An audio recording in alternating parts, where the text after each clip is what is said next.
how to train and hire a cold caller.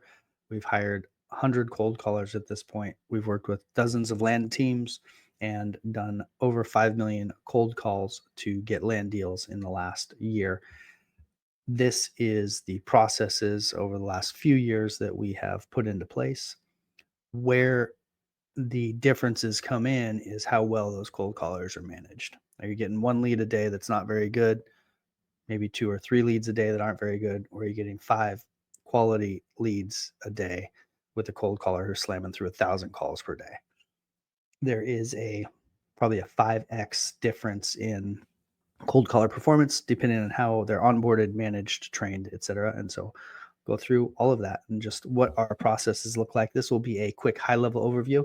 Each of these things that I list in here is going to have little mini courses surrounding it over time. As you go through this, know that also we'll be able to follow up and get more details. Okay, so here, here is the SOP for cold caller onboarding. The first thing that we do is when you hire a cold caller, you want them to know this is serious business. You're a real company, you're a real land investor, and that happens from the interview process. Come across professional as you're interviewing people so that they are taking you seriously from the very start, and then put them through a real onboarding process like you're a Fortune 500 company. This isn't just coming in and do whatever you want. This is, we know exactly what's going on. This is how we do stuff. You're coming into our company culture, and the tone is set with your onboarding call. And then your onboarding the first week, the first month is extremely important. Once you get them rolling, they're part of your system, then you will be crushing it. So send out a congratulatory video with your hiring offer and an NDA. It's all about setting the tone, and a video where you're saying, "Hey, I'm the CEO. This is how we roll. I'm excited to have you here. Can't wait to start working with you." An official hiring offer letter. Those are great things. The NDA also, have them sign up for the way that they're going to get paid. People want to know how they're getting paid. You can use Wise, you can use PayPal. We use Deal. Have them complete an employee onboarding form. This can be small, but get their contact info, get their things that you'll need to contact and pay them. Just make all that streamlined. Get a list of the software that you're going to invite them to and have that as part of your call. Here's the things we use. Here's how we communicate. Set that up. A welcome email, welcome them to the team. So, they've done this video, they've got an offer letter. Now they get an official welcome email. We add them to a team directory and we have them fill out a bio. Onboarding, day one, the whole day, specify their very first task. It's important that when someone pops into your team, they know exactly what's going on. Like, what am I doing? What tasks should I be fulfilling? What videos should I be watching? Having them know what they're doing and not just kind of sitting at their computer is going to set the tone. They should have a list of stuff that they're ticking through, videos they're watching, things they're doing, trainings they're doing. Next time they're going to meet with you, this again is all about setting the tone, because when they come in, you don't want them floating. If they start floating in the beginning, they're always going to have that floating mentality. And so get a bunch on their plate and have them always knowing exactly what's happening next. Do their onboarding call, have an official onboarding call. But the objective is, again, setting this tone like we're a legit company. You're coming and working here, and this is how we roll. Here's our objective. We want them to understand the business vision. So this would be a call that you get on directly with them. Hey, I'm the owner of the business. Here's what we're doing currently, our objectives and campaigns. Here's our vision, why you're on the team, why you're important. Here's exactly what your first tasks are going to be. Here's a vision for maybe how you'd expand. Okay, so if you're doing cold calling for us and you love this and we get 6 months deep or a year deep and you're really good on the phone, maybe we'll bring you up and you can be a lead manager at some point. What are things that you like outside of cold calling? Are you interested in real estate in general? What are your goals?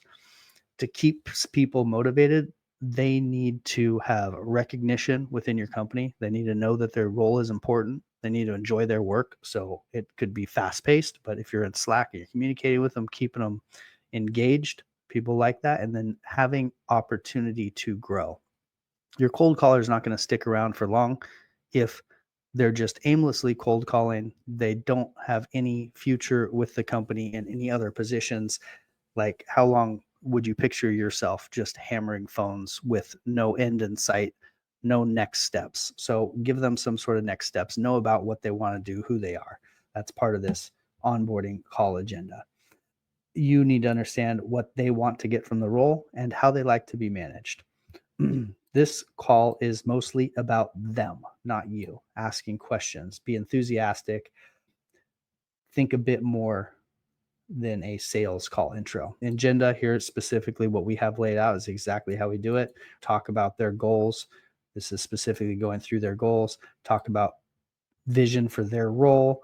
Show them your handbook if you have one. That may be something in the future. We'll show you how we build out our company handbook. That's all exactly about how we operate as a company. How would you describe what we do as a friend? Describe the state of your business, talk about where they fit in, re-ask what their goals are, first actions, teach them about their daily check-ins, set up one-on-one meetings with them.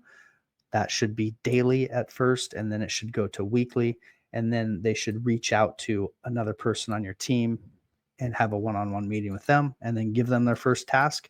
Put the first meeting of when you're going to meet up and check on that task. So the onboarding is set up a weekly meeting with them, explain the end of day reporting, and fill out your first one together. We can skip over to end of day reporting, what that looks like, but this comes from John Matzner, the legend himself, and his mentor, John Seffer, I believe, or one of his business partners who wrote Output Thinking. Managing a cold caller is the quintessential output thinking.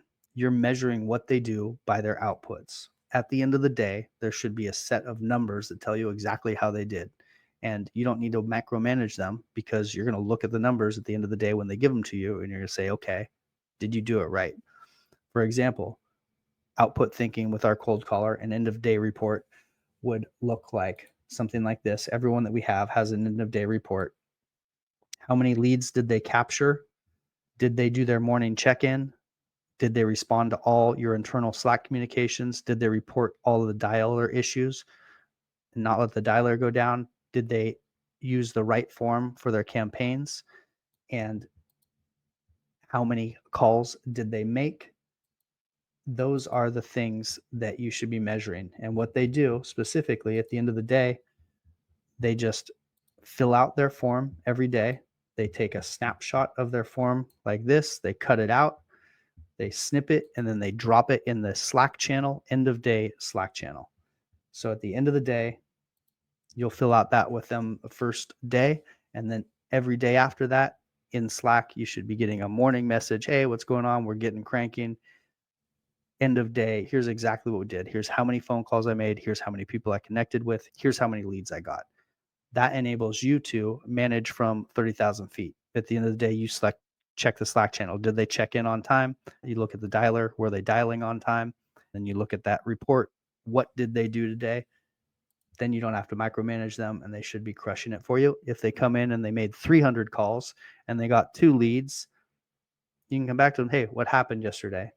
Why did we get 300 calls? Oh, the dialer was down. Why did you not get the dialer fixed? You can address from afar and quickly. So you explain end of day reporting with them, have them help them fill out their first one at the end of the first day, get them access to the dialer, review the cold caller expectations. We expect them to be online from 6 a.m. to 3 p.m. Send a Slack message in the reporting channel when they start their day. Send an EOD message with that. If they're taking breaks, they get a 1-hour break. It's at their discretion. When they do that, they need to input into Slack exactly that they're on break, so we don't try to communicate with them, or so we know where they're at. And then also they need to set the disposition correctly in the dialer. I'm on break. They can change the dialer to show that they're on break, and that will be measured. The goal is to get them using the dispositions in the dialer. If they're on a 15-minute break, they should have break. If they're out to lunch, it should say out to lunch. If they are paused on their dialing because they're inputting information into a form, it should say paused, collating information or whatever that disposition is. Because at the end of the day, you can look at the dialer report and it should show them dialing most of the time. And it should show about an hour hour and a half worth of breaks, maybe an hour lunch and 3 10-minute breaks throughout the day. And those should be logged in the dialer. And you can follow up meetings and huddles, what's expected for ongoing training, what's expected in QA. We'll go through our QA. If they're unsure to do a task, they should be contacting you in Slack. Attendance, they shouldn't miss more than 1 day per month. And we give bonuses on attendance. So we'll just let them know, hey, if you have perfect attendance, you will get an extra $50 at the end of the month expected for reporting. Now we will continue on here. Instruct them on how to use the cold caller handbook. So this is a position and it should have SOPs documented around how they do every single thing. And then all those SOPs should be collated in a handbook. You can hand this to a new cold caller and say, here is your document that tells you everything you need to do. The purpose, you are calling property owners, creating warm leads. We should deliver 2 to 3 warm leads a day to each person. You should hit your QA metrics and have stellar attendance. These are onboarding things. The Landy League handbook. This is all about our company and exactly our company culture, how we operate. A CEO welcome video. This is a video from me saying, hey, welcome to the team. Let's go absolutely crush it. I love cold calling. Let's give you somewhere you can grow and be part of a company long term. Who are our clients? This is a video I shot that talks about land sellers, the people that they are going to be talking to on the phone, their personality types, who you'll be calling. But so that would be you as a land investor. Who are our clients? Land sellers. So that's something that you would shoot a video for. Their duties and expectations, make sure they're invited to Slack, ready mode. Here are their SOPs. So when they have a question, we say, hey, go check out the handbook first. Here's your cold calling script. Here's your deal machine script for our lead managers. Here's an inbound script. Here's your responsibilities. Arrive 15 minutes early, attend to Monday morning meetings, make calls, log in details, submit leads accurately, participate in training, submit end of day reports, participate in end of day meeting, report any dialer issues immediately, etc. A day in the life gives them an idea of what they should be doing, their areas of responsibility. Here's a link to their EOD report so they can come find that and send it in every day. Related resources, their cold caller QA sheet. So this is exactly what we score them on. How to use the availability modes in the dialer, like we talked about. Are they on lunch? Are they on break? Are they dialing? Are they inputting data? They need to use those availability modes effectively because we're going to check in on exactly what they were doing during the day with those. And then we have all these video trainings. Some of their tasks are going to be just watch these trainings. Anytime we don't have a specific task for you, or you're not on the phone, or you're waiting for me to get back to you, go through all of these trainings and I'm going to ask you questions about them. These are things that we want you to know. All of these trainings are in the school group, in the cold calling for land investors school group, in a section trainings, video trainings for your cold callers. You should have access to these. Handbook, that's a place that you send them. They come to you with questions. Your answer should be, is that in the handbook, or is that in the SOPs? And if they say no, then you go with them and we look it up. Okay, let's go look it up. And if we find it in the SOPs, then I'm going to show you exactly where it is. If we don't find it in the SOPs, then we're going to together write it into the SOPs as I answer it. If someone comes to you with a question, your answer should be, is it in the SOPs? If they come to you a question and it is in the SOPs, you say, hey, I don't want you to come to me with questions that are in the SOPs. Just search the SOPs very thoroughly before coming to me. They come 3 times and then you just go immediately and find an SOP, start thinking about whether that is a fit or not, because we don't necessarily have time to babysit people. That's why we build the SOPs. So instruct them on how to use the handbook, instruct them on ready mode. So there's Ready Mode Academy. We send them through that second half of the day. We introduce them to the script and we have a discussion around the script, why we use the script, why every word is in the script, exactly what that's all about. Them access the cold calling. That's probably the end of day 1. We talk about the theory. We role play the intro and hook. This is why something like Notion is important, because living documents are important. If you're doing something in Google Drive, watch how this becomes a living document. We don't have the intro and hook that we're role playing anymore. We want to, at link the cold calling script. Boom. Okay, role play the cold calling script. We're going to do script training. All these documents are alive. And as we go through them, everyone on our team is trained. If something's broken, fix it right now. If you skip past something that's broken, we're going to be asking questions why. We're all working in these shared documents, SOPs, and processes together, and it's on us to keep them alive. Go through script training, put them on the phones immediately. There's not all this time of building up anticipation before they get on the phone. You're just getting on the phone. Like, you're a cold caller. You've done this before. You should have 2 years of history on the phone. You've made it through our process. Like, you're slamming phones day 2, if not day 1. There's no magic around this. Start calling. Let's see what happens. We're going to do call listening, and then we'll just start coaching you from there. After a few mock calls and trainings, we're going to show them 3 good calls and 3 bad calls to review. And then we have links right here to the folders that have those calls in them. There we go. Day 2, they're on the phones, they're crushing, and we're giving feedback. Day 3, we're going to have them on the phones in the morning for 2 hours. And then we're going to do 2 hours of call coaching where we just go through and listen to all that. Day 4, first half of the day, so 4 hours dialing, and then daily coaching, monitoring, and then we're going to start QA scoring them. First few weeks, constructive check-ins, proactively check in with them 2 to 3 times in their first couple weeks. Feedback loop, encourage open communication, improvement through regular feedback sessions, 30, 60, 90-day audits. We're going to reflect on what KPIs did they hit, KPIs they missed, where do they need help, what should we change. So now they are onboarded, and that's a beautiful thing. Now they're part of the team, and we are starting to crush it, and we're starting to measure, we're starting to improve, and things keep happening. We do the output thinking, the output, and what that means is we're doing QA. We're listening to their calls. We are going through them. We are implementing AI to listen to every single call that comes through right now. And the AI is going to be listening for red flags. And then we're going to be just pulling red flags out and QAing those calls.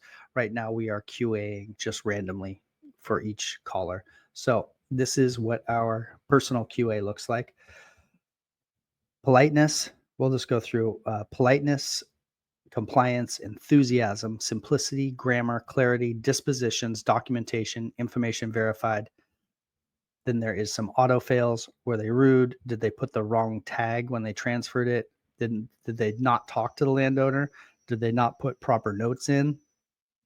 Those are things that will automatically fail. These other things are about 11% a piece, depending on that. Then there's notes. And so, was the caller courteous? Did they follow the script? Did they maintain positivity? Were they straightforward? Could you understand them? Did they speak with proper grammar? Was it clear? Did they correctly categorize and conclude the calls? Were the call details, the name spellings, caps, and everything recorded correctly? Did they verify the accuracy of the information, like the address? That's how we grade them. Everyone on our team gets a QA score and a number of leads captured score and an attendance score. Those are put together into an overall agent score, which shows as a percentage, and then we rank them against each other and give them bonuses.